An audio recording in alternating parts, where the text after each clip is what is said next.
God, it's America.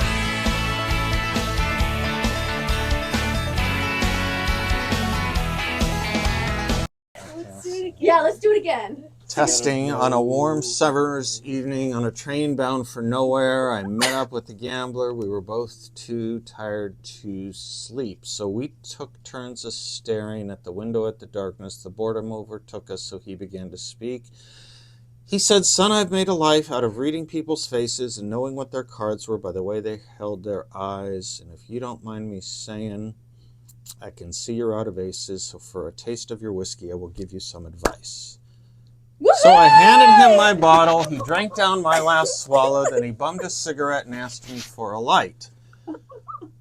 The night grew deathly silent. His face lost all expression. He said, "Boy, if you're going to play the game, you got to learn to play it right."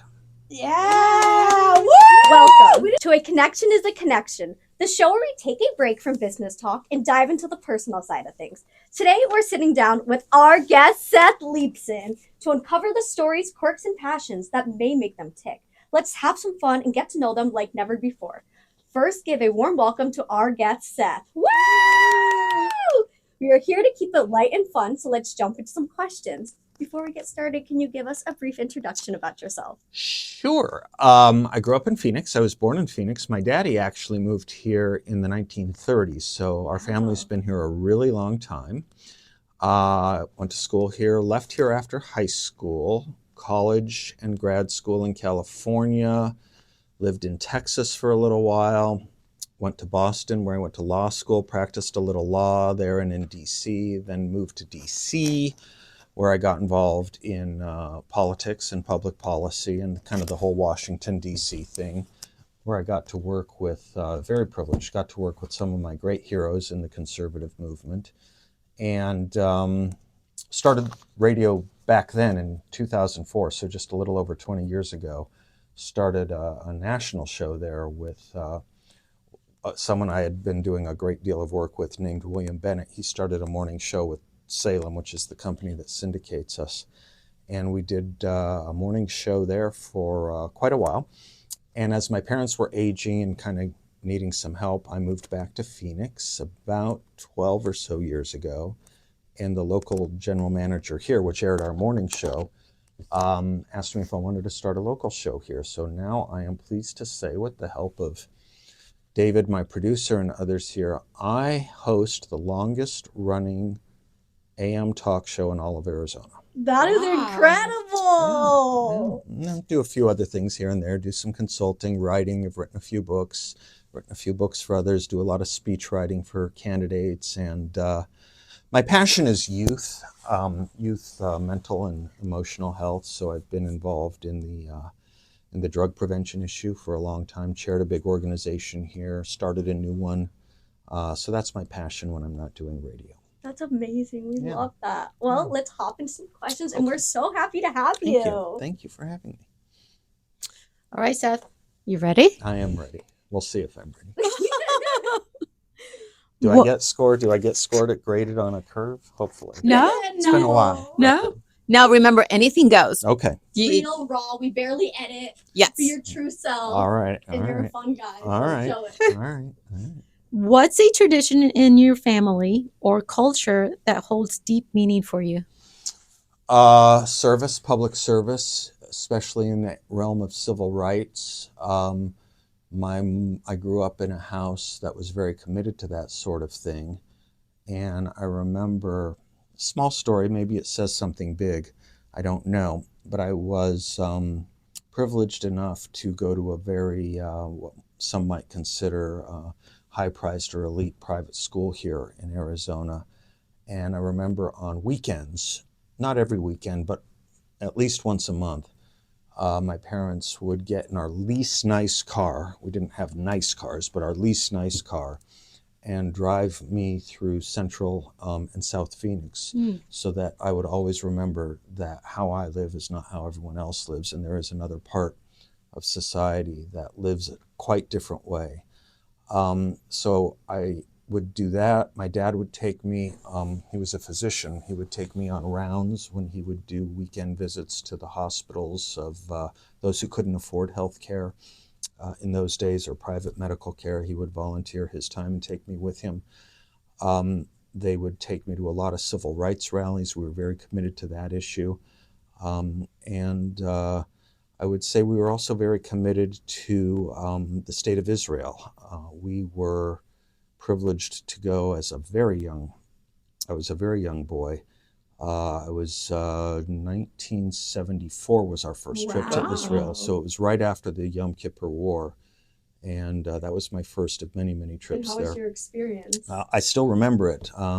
There's a picture floating around. Maybe you have it, of me holding. What did we figure out? It was a Romanian, an RPK made in Romania.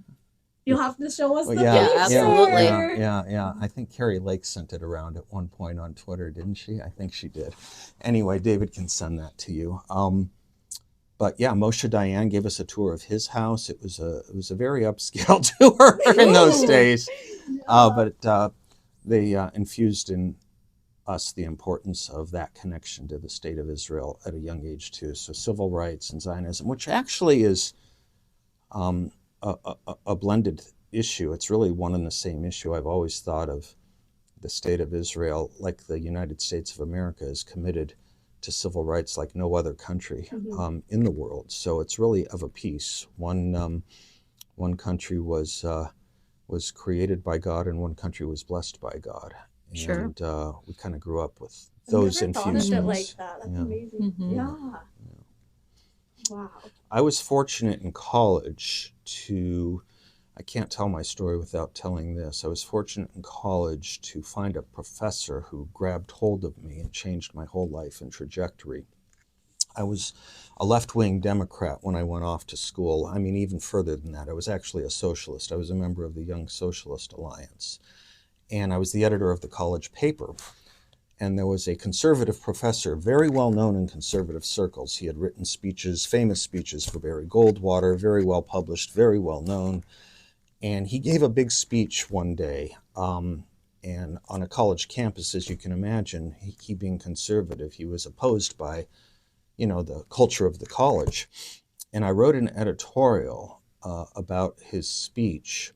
And I said it was an abominable speech. I remember those words. He called me and he said, "You think my views are abominable? Why don't you debate me?" And I said, "I'm just a college student. You're a famous, experienced, I'm not going to debate you." And he said, "Well, would you meet me for coffee?" And I said, "Yes." And I met him for coffee, and I was exposed to a whole new point of view about the world and politics and history.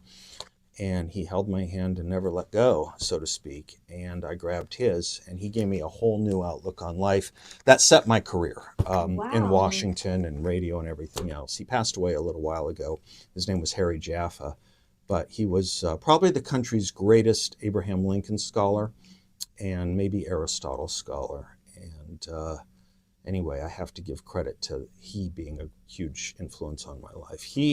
I've been blessed by great teachers. He and then the guy I worked for in D.C., William Bennett, who was Ronald Reagan's Secretary of Education. I would say those two were two of my greatest teachers who really set my Nice. career on its track. That's amazing. And it brought you to Nice. where you are today. And it brought me to where I am today. That's amazing. Yeah. It seems like nowadays it's happening a lot in colleges. Like people are going to colleges to mentor students. Yeah, and it's Quite a bit. amazing. Yeah, I have mixed views about what colleges have become, and if you can find a good teacher and hold on to them, whether it's in life or in college, anywhere, and they are good enough to spend time with you, then you've had a blessed life. Yes, for sure. Mhm. All right, let's go to the next one. What is your perspective about faith? Faith. Mhm. I'm a strong believer in faith. In fact, I do a lot of faith on my show.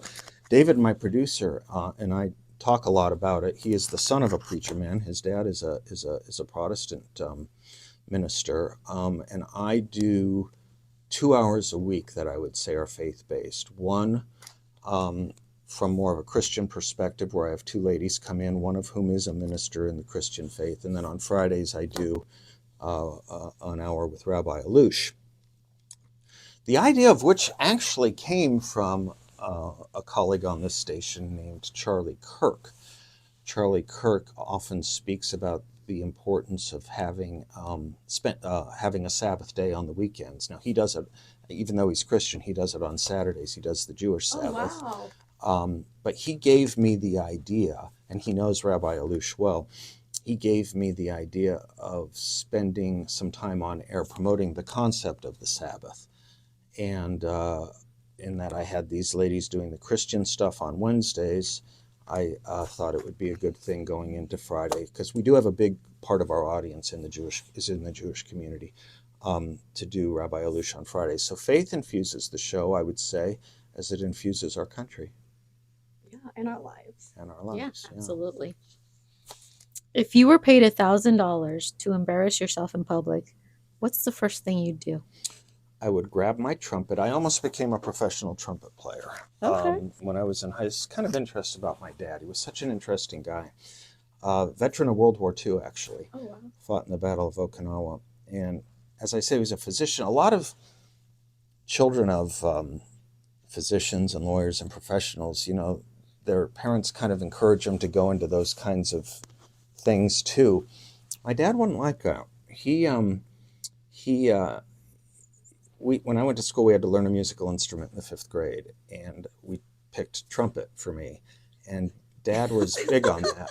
Dad was huge. He took me to famous trumpet players' concerts when they would come to town. David and I play a lot of trumpet music on our show. Do you have your trumpet here Yeah. now? No, Where's the trumpet? No. But in high school, when I was graduating, so my career path was either going to be kind of political science or music, trumpet playing.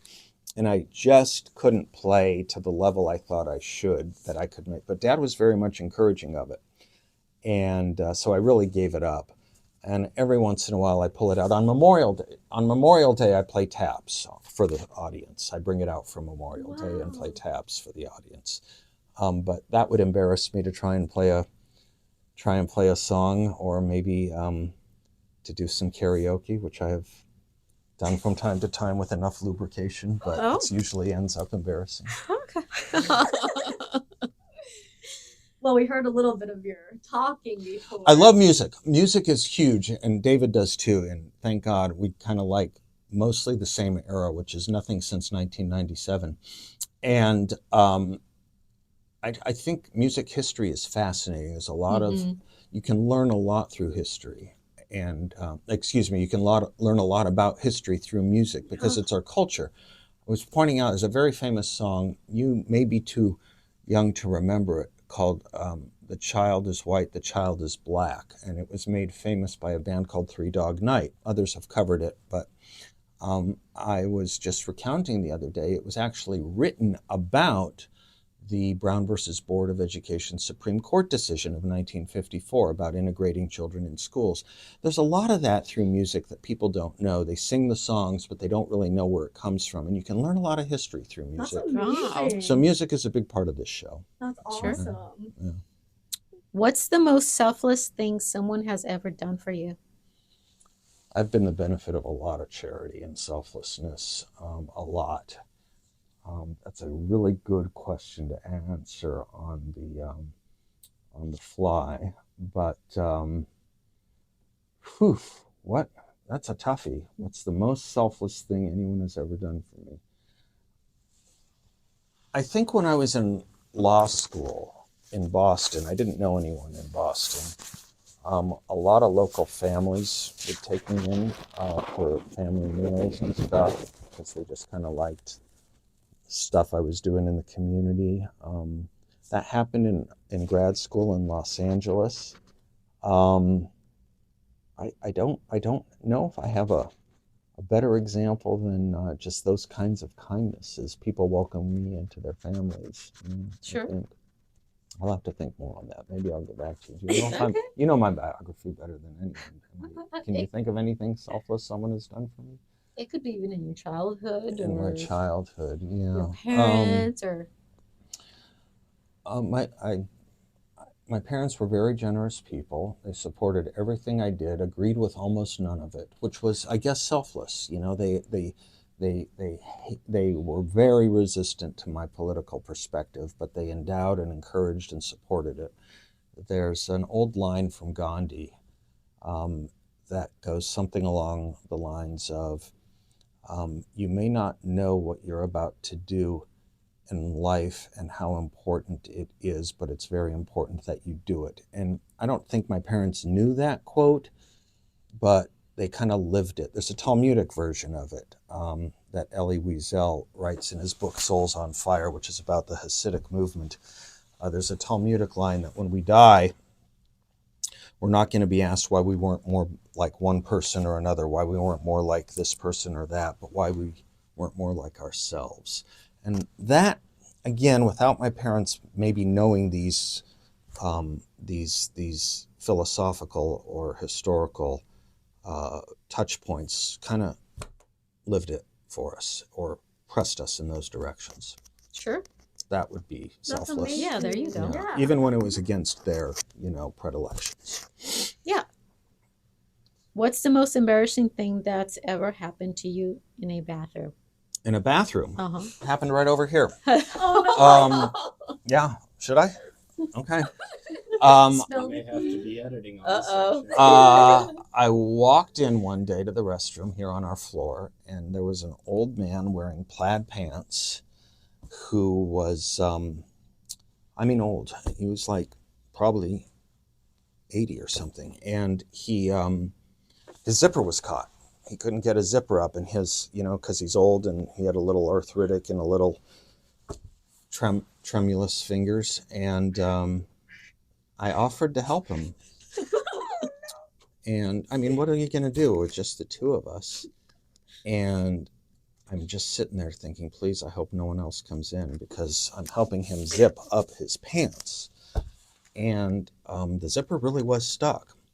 So I had to get on my knees to get closer to help. And son of a gun, someone walked in, and that would probably... don't know what they thought. They also U-turned quite quickly. Oh my That, God. that would be the most embarrassing thing that's ever happened to me in a bathroom. That sounds like That may be the winner for all the people you Yeah, ever it met. is. Okay, It is yeah. for sure. I win that prize. Yeah. If that was going to happen, that was going to happen to me. Yeah, the classic schlemazel. You know the difference between a schlemiel and a schlemazel? No.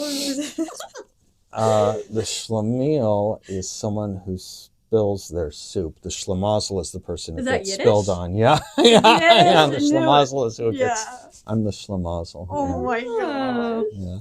Very cool. Yeah, right. Yes. That's the first lines of Laverne and Shirley, right? He has a lot of great jokes and great stories. Yeah. That may not be one of them. But anyway, it's honest. That is the That's a most good one. embarrassing. Okay. All right. Okay, Seth, we have a special question that we ask each one of our guests. Okay. What are you doing for God? Someone once said that, and I don't remember where I heard it, someone once said that the life you have is God's gift to you. What you do with it is your repayment and gift back to Him. And I try and think about that whenever I can. I'm a huge fan. As I said earlier, I'm very motivated by children's emotional mental health. And for that and other reasons, I'm a huge fan of Fred Rogers, who had a TV show called Mr. Rogers' Neighborhood. Fred Rogers was an ordained minister. A lot of people don't know this. And when he got his ordination, he was instructed to evangelize using mass media. So the whole Mr. Neighborhood enterprise was actually an evangelization to children, giving them a calm and safe space, the trolley taking them into his view of heaven. And he had a prayer he said before every broadcast. And, you're in mass communication. You're reaching thousands, tens of thousands in his case. I guess some days our case, hundreds of thousands, in his case, millions. You will never know these people, most of them. And he said a prayer before each taping of his show, which I try and keep in the back of my mind before mine. I often fail it, but at least it's an aspiration. And that prayer was, Dear God, today let at least some of my words be yours. So I guess I try and honor God through what I do and fail often. But thinking about the failure probably is itself an honor to him. I'd like to think that anyway, because none of us are perfect. Wow. Agreed. That's a beautiful prayer. That is. Love that. Best I can say about what I do for God. I don't know. That is so Best I sweet. can say. That's amazing. Yeah, we're good. One of the things I think about also when it comes to what you do for God, there's a lot of beautiful poetry. I've always liked a short poem by Emily Dickinson, If I Can Stop One Heart from Breaking. Do you guys know it? Do you know that poem? No. If I can stop one heart from breaking, I shall not live in vain. If I can ease one life the aching, or one cool pain, or help one fainting robin unto his nest again, I shall not live in vain. So anything you can do to help someone, I think helps answer the question, what you do for God, I think. I love that. You had asked, what do I do with people who are struggling? Yeah, what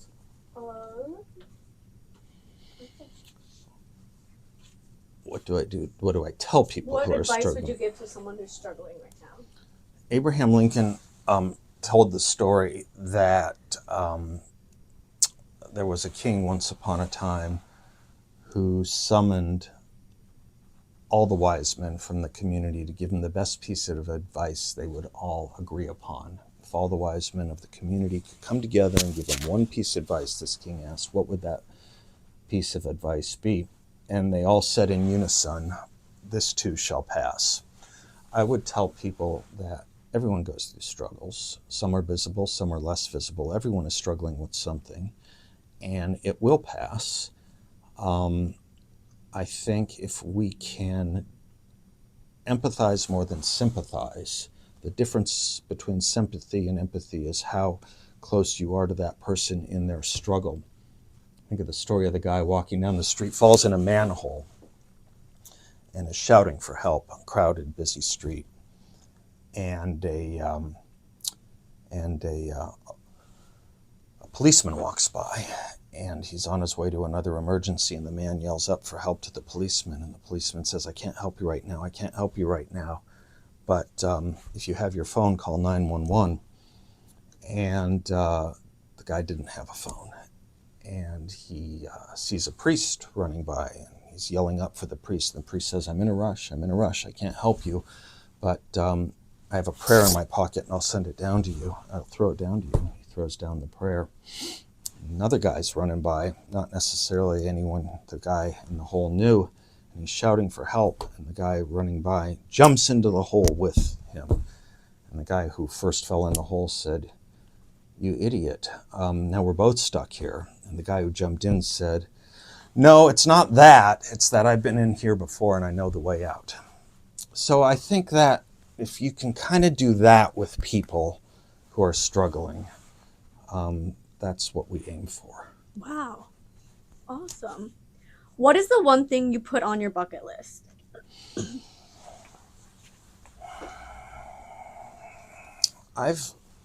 There's not much I wish I could do that I haven't done. So my bucket list isn't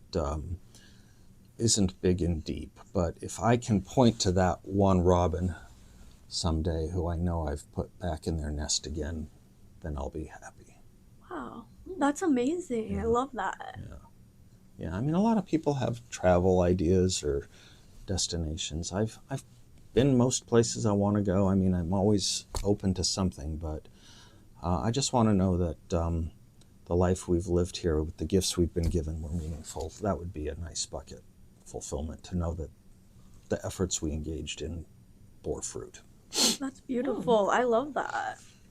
If we looked at your search history now, what's the weirdest thing we'd find? You would find me searching for various covers of famous songs on YouTube. Okay. You would find me looking for various trumpet repertoires of famous trumpet players. There's about 4 or 5 we like, right, David? that's what I kind of spend time doing, I think, or looking up words I don't know the meaning of. I love vocabulary. We do a lot of vocabulary on the show. We have a follower on Twitter. He's actually a listener in Georgia. And once a week, Twitter X, once a week, he compiles and posts a whole list of words he learned from this show. It's kind of fun. That's awesome. Nice. So you use a lot of big words? Well, I don't know if I use a lot of big words, but I use a lot of words that haven't been used in a long time. That's awesome. I don't know if they're all big words. You're stuck in an elevator for 3 hours with your worst enemy. What's your game plan? The first step is to look at your enemy as a child, as they were when they were a child, and think about their innocence. And it's hard to hate a child, and everyone was once a child. And if you can see the child in someone and the innocence of that young person as a child,